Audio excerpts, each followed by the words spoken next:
Hello and welcome to the update. I'm Michelle Stevenson. The Prime Minister says more announcements on climate funding will be made at the Pacific Islands Forum in the coming days.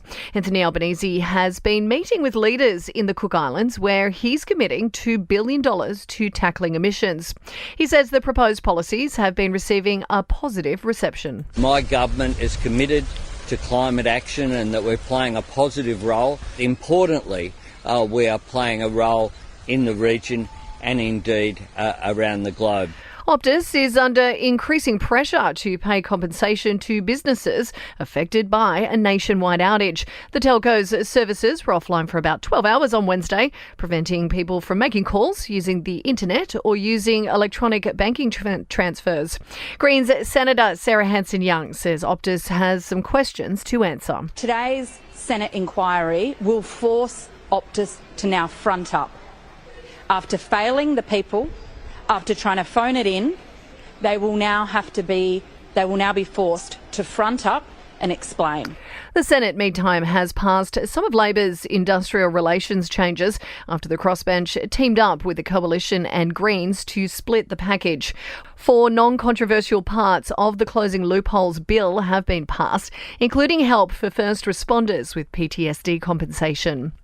50,000 Palestinians have now left an area in Gaza City after the Israeli military opened up the main road to the country's south.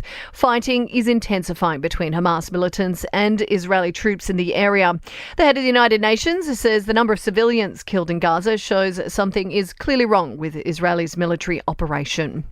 The National Australia Bank has announced a $7.7 billion annual profit. That's an 8.8% increase year on year. It comes after they jumped on the interest rate rise, the first of the big four to pass on the rise to consumers from next Friday. And production should soon begin again in Hollywood. Actors have reached a tentative agreement with the major film and television studios to end the strike, which had shut down the industry for nearly 4 months. Sport and entertainment are next. This sports update is brought to you by Ladbrokes, the app that has everything you need to Ladbroke it this spring racing carnival. Imagine what you could be buying instead. For free and confidential support, visit gamblinghelponline.org.au.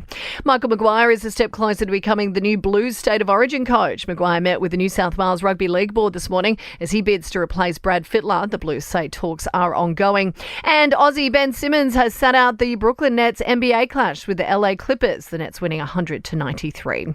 In your entertainment news now, and Travis Kelce will head to Argentina this week to catch Taylor Swift's show there. The NFL star keen to see his girlfriend perform as she kicks off her international tour. And good news for Australian Swiftie fans, more tickets will be going on sale to her shows in February tomorrow.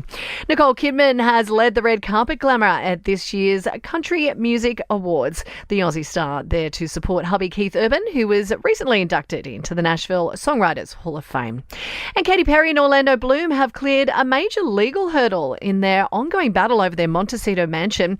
The 84-year-old man who sold the $15 million property has been trying to have the sale overturned, claiming he was heavily medicated when they put the house on the market. A judge today issuing a tentative ruling that he was in his right mind. That's the latest from the Nova Podcast News team. We'll have another episode of The Update for you tomorrow. I'm Michelle Stevenson.